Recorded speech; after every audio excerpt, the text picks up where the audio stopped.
A stunning new report about Donald Trump's authoritarian assault on American cities. The Washington Post reporting on plans from the Pentagon to create a, quote, domestic civil disturbance quick reaction force in cities facing protests or other unrest. According to the Post, who viewed this plan, if adopted, it would require 600 troops to be ready round the clock to deploy in as little as 1 hour. This as members of the National Guard report to Washington, D.C. to facilitate Trump's authoritarian takeover of our capital city. Attorney General Pam Bondi meeting today with D.C.'s mayor as she assumes control of the D.C. police for at least the next 30 days. Meanwhile, actual residents of D.C. who only have a single non-voting representative in Congress have been out in the streets protesting this takeover. The whole idea that there is some kind of a crisis of disorder in D.C. is a made-up, phony story to distract attention from deteriorating economy, from the ICE raids, which horrify even people who wanted action on immigration, and of course from the Epstein files. I think this administration would like to take over not only D.C., but any state or jurisdiction that doesn't completely bend the knee. The conservative-leaning Wall Street Journal is even calling Trump's latest escalation, quote, his boldest move to date to expand the use of military power on U.S. soil. As the AP reports, Trump's targeting of D.C. and his rhetoric around it echoes a long and ugly history of racism towards majority black cities in America. Lawmakers and experts are sounding the alarm about both the authoritarianism and the racial undertones of Trump's latest actions. He's doing the dictator playbook again, just like he did in L.A. He does this with black mayors. Yes. Whether it's Baltimore, L.A., New York. It is the reincarnation of George Wallace, of Huey Long, of the disgusting policies of the past. He really enjoys using U.S. military force against American civilians on American soil and wants any excuse to do it anywhere he can. This is part of the very dangerous slide towards authoritarianism. It's not a slide. We might be there. Joining me now is Rick Wilson, co-founder of the Lincoln Project, and Joyce Vance, former federal prosecutor and law professor at the University of Alabama. Rick, I'll start with you. Clearly, this is an authoritarian move by the President of the United States. But from your perspective, is this just another power grab from Trump, or is this just a distraction from other things that are wrong in the administration? Which do you think is the primary motivation here? You know, Michael Wolff and others have reported in the last few days, Donald Trump kept saying, I want something big. I want something big. I need a distraction. And this is a pretty big distraction. I believe that Donald Trump both loves authoritarianism, loves the use of the military against American citizens, and needs a distraction. But this has a side benefit to reassemble some of the cohesiveness of the Republican base that has been shattered by Epstein, because it's not all of them, but a meaningful fraction of his base voters will be happy to watch video of young black men being arrested and chained hand and foot in the streets. That is what Trump's feral sense of his own base will lead him to do. And again, it's not every Republican in the country, but there are a lot of them in his base who have been very disappointed about the Epstein matter, and this is a way for him to bring them back home. Joyce, I want to play some sound from Maddow last night, just talking about Trump's authoritarianism, and get your thoughts on the other side. He wants U.S. military force deployed on U.S. soil facing inward as a show of force to the American people about what he and the government can do to you. And we clearly are now in the part of the attempted authoritarian takeover where our authoritarian leader just starts trying to turn our own military to face us, the people of this country. Joyce, I read your Substack article, which was very informative about what the laws are at play here. So tell us a little bit about a very important ruling that's going to happen this week that could have a huge impact on the ability of Donald Trump to do the kinds of things that he did in L.A. And what he's attempting to do right now in Washington, D.C. Right. It's a complicated issue because what Trump is doing in the District of Columbia depends on special circumstances there. his ability as president to take control of the police force, the control he already has over the National Guard.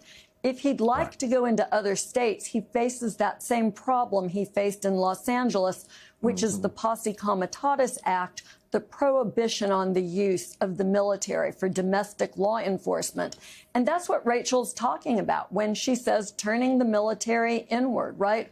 We're talking about Donald Trump saying to Americans through the creation of this proposed rapid response force, through any sort of deployment of the military, he's saying to American citizens, I can bring you to heel. I can make you behave if you step out of line. It's threat. It's intimidation. It's very clear what he's doing here. In California, there's a trial. I don't know that we'll get a ruling this week, Jason, but the ultimate issue there is whether Trump crossed the line in Los Angeles and used military folks who were deployed there, the National Guard folks, for improper purposes under Posse Comitatus.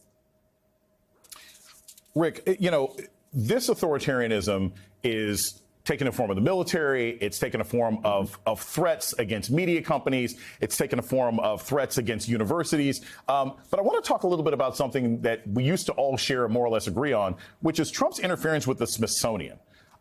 We are now in a situation where it looks like the White House is about to vet Smithsonian museums to fit Trump's historical vision. I, as a college professor and someone who enjoyed many opportunities to go see free museums when I was a kid in Washington, D.C., am disturbed by this, not just for what it means now, but what it means down the road. Talk just a little bit about the danger of a president who has the time to start monkeying around with what we have in national museums that tell our nation's history. Authoritarians rely on rewriting history in their image. They rely on reshaping what were common facts among everyone into a narrow cast version of themselves. This would be enormously familiar to anyone in North Korea. This would be familiar to anyone in communist China. This is the same sort of revisionist history where Donald Trump is going to go in, and I won't doubt that by the time he's done, you know, there will be no reference to any African American in the Smithsonian who has accomplished anything in this country. This is a through line, again, that pleases a part of his base that are the people who are addicted to the culture war outrage all the time. They're addicted to the constant idea that there's this woke conspiracy trying to oppress, you know, the long put upon white male. This is a transparent and shallow attempt at this, but it is exactly out of the dictator's playbook. It whitewashes history. It erases history. It makes history into something that is an ideological moment that is reshaped by the desires of one man. It's sick and it's wrong, but it's very much on brand for Trump's authoritarian wannabe status.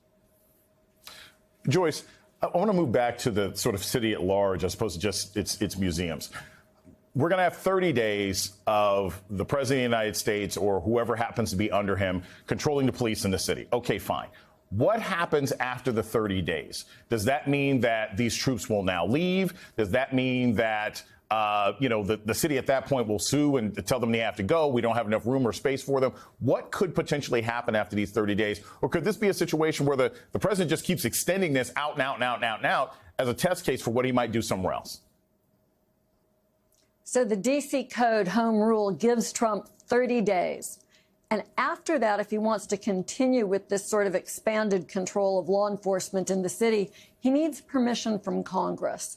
I'm not certain about very many things in Congress these days, but I feel pretty good that Democrats could make. In a bold escalation of federal power, new reports reveal plans by the Pentagon to establish a domestic civil disturbance quick reaction force, poised to deploy 600 troops within an hour to U.S. cities facing protests or unrest. This development comes amid the deployment of National Guard members to Washington, D.C., facilitating what critics describe as an authoritarian takeover of the nation's capital. The Attorney General has met with D.C.'s mayor to assume control of the city's police force for at least the next 30 days. Local residents, who lack full congressional representation with only a single non-voting delegate, have taken to the streets in protest against this federal intervention. The narrative of a supposed crisis of disorder in D.C. is dismissed as fabricated, aimed at diverting attention from a faltering economy, backlash over aggressive immigration policies that have horrified even supporters, and revelations from the Epstein files. Observers warn that the administration seeks to dominate not just D.C., but any state or jurisdiction resistant to its authority. A conservative-leaning publication has labeled this the president's most audacious step yet to broaden military involvement on American soil. News agencies highlight how the rhetoric and targeting of D.C., a majority black city, mirror a troubling history of racism directed at urban centers with significant African American populations. Lawmakers and experts are raising alarms over the authoritarian and racial implications. Actions are likened to the dictator's playbook, repeatedly deployed against cities led by black mayors, such as Baltimore, Los Angeles, and New York. They evoke the reincarnated policies of historical figures known for divisive, oppressive tactics, with the president reportedly relishing the use of U.S. military force against civilians on home turf, seeking any pretext to expand it. This move is seen as part of a perilous descent into authoritarianism, potentially already realized. It serves dual purposes: a genuine affinity for authoritarian control and military deployment against citizens, coupled with a desperate need for distraction. Recent accounts describe the president demanding something big to shift focus, and this fits the bill. Additionally, it aims to mend fractures in the Republican base caused by the Epstein scandal, appealing to a segment that finds satisfaction in imagery of young black men being detained en masse. Commentary emphasizes the threat of turning the military inward as a display of force against the American populace, signaling intimidation. "I can bring you to heel if you step out of line." Legal barriers, including the Posse Comitatus Act prohibiting military use for domestic law enforcement, complicate expansions beyond D.C. A forthcoming court ruling on a similar incident in Los Angeles could set precedents, examining whether National Guard deployments crossed into improper enforcement roles. Broader authoritarian tendencies extend to cultural institutions, with interference in the Smithsonian Institution raising concerns. The White House is reportedly preparing to vet museum exhibits to align with a preferred historical narrative, a tactic familiar in regimes like North Korea or Communist China. This revisionism erases contributions, such as those of African Americans, to appease culture war enthusiasts who perceive threats from progressive conspiracies oppressing traditional demographics. It transforms shared history into an ideological tool shaped by one individual's desires, deemed sick and antithetical to democratic values. Looking ahead, D.C.'s home rule limits federal police control to 30 days without congressional approval, which appears unlikely amid potential Democratic filibusters. Post-deadline scenarios remain uncertain. The distraction may suffice if other scandals fade, or the president could exploit unprecedented interpretations of laws to perpetuate control, citing exaggerated crime claims contradicted by statistics. This test case in the Capitol could foreshadow similar encroachments elsewhere, challenging the fabric of federalism and civil liberties.